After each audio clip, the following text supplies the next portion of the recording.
Assalamualaikum warahmatullahi wabarakatuh. Kembali lagi di channel SI15 Unwa Jombang Alumni.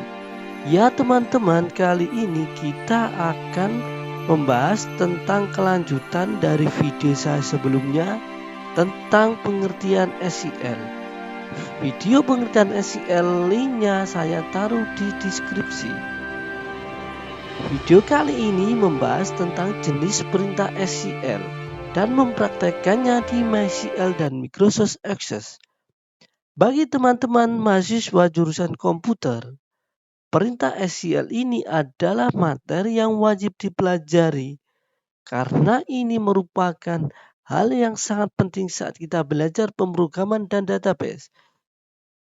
Tanpa bisa perintah SQL, tentu kita tidak akan bisa menjadi seorang programmer ataupun seorang yang bergelut di bidang database.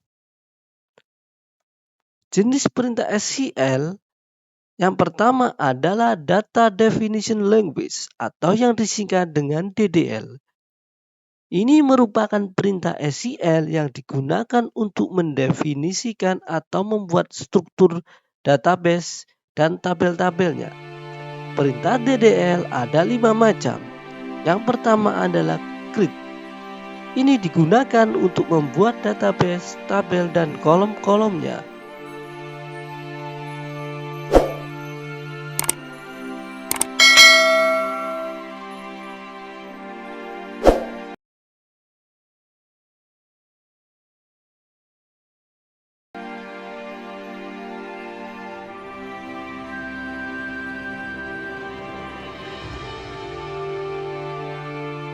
Ya, di sini saya sudah masuk ke PHP MyAdmin-nya ya.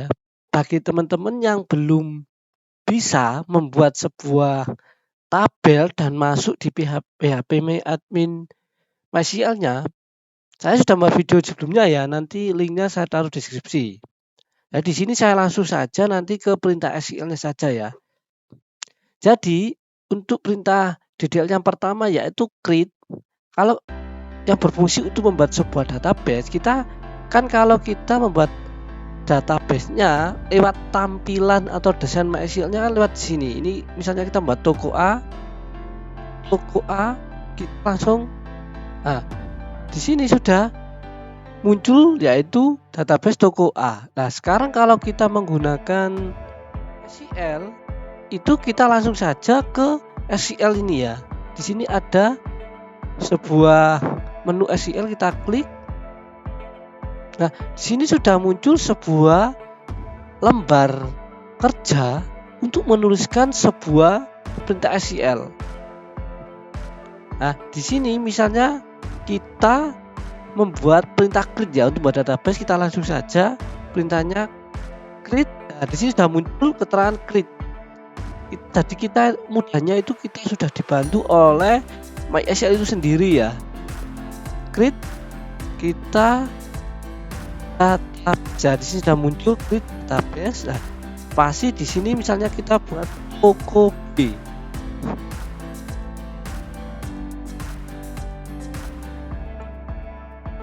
Toko B ya. Kita go. Nah, di sini terjadi error. Kalau kita lihat di sini, satu error from the analysis in expected beginning statement near B at position 21. Artinya di sini B ini ada garis merah ya. Nah, ini kenapa kok terjadi error ya? Jadi kalau kita di pemrograman atau perintah SQL kita membuat sebuah nama itu tidak boleh ada spasi ya. Karena ada spasi kita dianggap dua entitas atau dua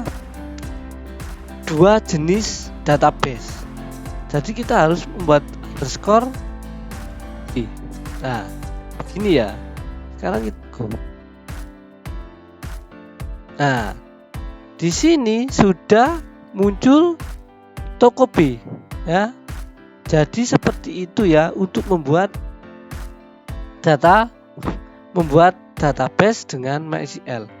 Sekarang create selanjutnya yaitu create membuat tabel. Misalnya di sini di toko A ini, kalau kita membuat sebuah tabel, kita kan di sini misalnya kita beri nama tabel barang ya, misalnya tabel barang. Number of column-nya kita contoh saja, kita kasih 4. Di sini misalnya kita create. Nah, kan kita membuat tabelnya seperti ini. Nanti kita akan mengisi di tampilan desainnya ini, misalnya namanya tabelnya kode barang, INT, language, kita akan mengisi di sini.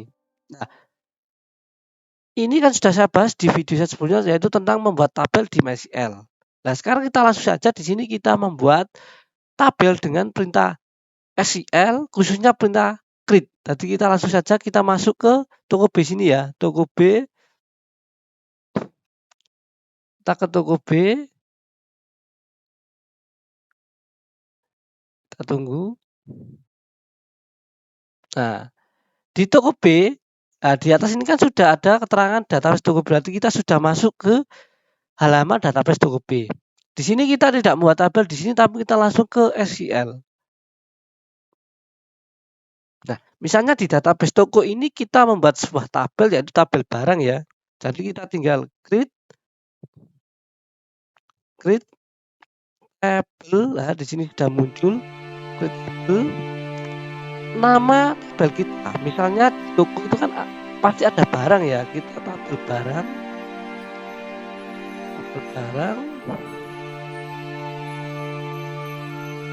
Kode BRG, kode barang ya, kode BRG, spasi, jenis datanya atau tipe datanya ya. Ini juga sudah saya bahas di video saya sebelumnya, jadi teman-teman bisa melihat video saya sebelumnya ya kalau belum paham tentang tipe data. Integer 8, jadi 8. Kemudian not null, primary key. Nah, primary key, koma, nama barang,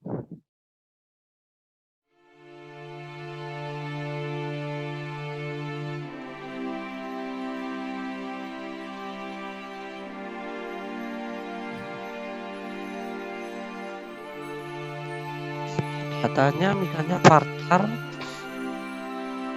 panjang datanya kita kasih saja misalnya 50. Not null ini berarti datanya tidak boleh kosong ya. Koma, harga ya, pasti ada harga BRG. Untuk ini ya, kode barang ini kita tidak kasih integer ya. Kenapa? Nah, karena nanti meskipun nanti yang kita input adalah sebuah nomor, tapi dia nanti kan tidak ada hubungannya dengan perkalian ya, atau dengan operator matematika. Jadi nanti dia hanya untuk sebuah data. Di sini kita kasih saja varchar ya, varchar. Nah, nanti itu ada pengaruhnya di saat kita untuk menampilkan sebuah data ya, tapi itu kita akan bahas di lebih dalam di video-video selanjutnya. Yang seperti sekarang kita membuat perintah SQL dengan perintah create. Selanjutnya harga barang ini kasih tipe datanya integer, karena dia nanti adalah ada operator matematika ya. Jadi nanti kan kalau harga barang kan biasanya dikalikan dengan jumlah pembelian. Integer not null. Kemudian satuan tipe datanya varchar. Sini kita 10 not null. Kemudian stok ya, stok barang ini kita integer ya, kita kasih saja 10 ya. Ini integernya juga 10. not null.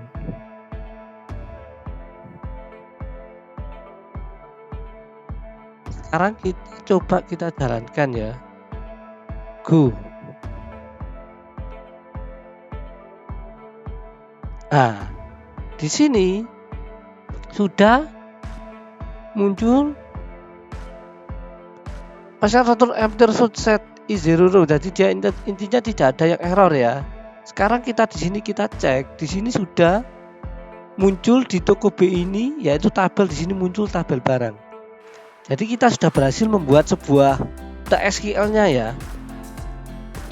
Jadi di sini artinya perintah ini adalah create tabel, artinya kita membuat tabel, nama tabel kita adalah barang. Nah, tabel barang ini isinya atau field-nya atau kolom-kolomnya ya, yang pertama yaitu kode barang. Kode barang, tipe datanya varchar, panjangnya 8 dan dia tidak boleh kosong, dia merupakan primary key. Kemudian kolom atau field yang kedua yaitu kita beri nama barang nanti untuk menyimpan nama barang, tipe data varchar, panjangnya 50, dia tidak boleh kosong, ini harga barang dan seterusnya ya, stok, not null dan seterusnya. Sekarang kita cek di sini barang ya, di tabel barang. Nah, di sini dia sudah muncul kode barang, nama barang, harga barang, barang satuan dan stok. Dia sudah muncul. Karena ini belum ada. Kalau kita lihat di struktur, nah ini sudah muncul ya. Ini adalah strukturnya yang kita buat tadi ya. Di sini kode namanya kode barang, tipe data varchar ya, panjangnya 8, nama barang, harga integer panjang 10 ya, dan seterusnya. Kita telah berhasil membuat tabel dengan perintah SQL. Selanjutnya kita akan membuat perintah SQL selanjutnya yaitu tentang drop ya, yaitu nanti yang digunakan untuk menghapus database dan tabel. Let's go. Kita akan melanjutkan yaitu menggunakan perintah DDL yang kedua yaitu drop yang berfungsi untuk menghapus tabel dan menghapus database. Sekarang kita hapus tabelnya dulu ya. Tadi kita sudah membuat tabel barang ini ya. Sekarang kita masuk ke toko B. Nah, sekarang kita akan menghapus tabelnya. Kalau kita menghapus di tampilan ini kan kita tinggal centang tabel barang, kita drop, dia akan terhapus. Sekarang kita menggunakan perintah SQL-nya. Nah, sekarang kita hapus yaitu drop database toko B ya, toko B. Oh, jangan hapus database-nya dulu. Nanti database-nya hilang, kita hapus tabelnya dulu. Tabel barang. Kita go.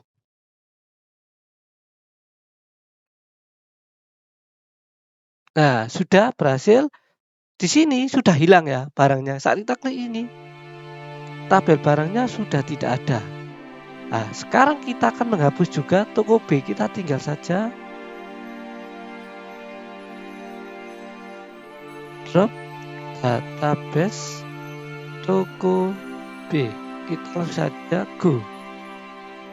Nah, ini sudah hilang ya toko B-nya. Seperti itu untuk perintah kedua yaitu drop. Sekarang kita menggunakan perintah yang ketiga yaitu show.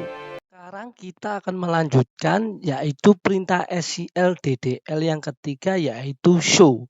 Kita mempraktikkan langsung di MySQL-nya ya, di software database MySQL. Kita sudah masuk di server ini ya, server database lokalnya. Sekarang kita ke SQL. Di sini untuk perintah show ya, langsung saja show, kita akan menampilkan database di komputer kita, khususnya database di software MySQL ya. Show database, kita go. Nah, di sini sudah muncul database yang ada di MySQL ya. Ada PHP, ada ROP, ada school, ada tes, ada toko A. Selanjutnya kita coba masuk ke database sekolah ya. Di database sekolah kita langsung ke SQL. Kita akan menampilkan database apa saja yang apa saja yang ada di database sekolah. So tables itu. Oke ya, di sini sudah muncul yaitu ada tabel guru dan tabel siswa. Selanjutnya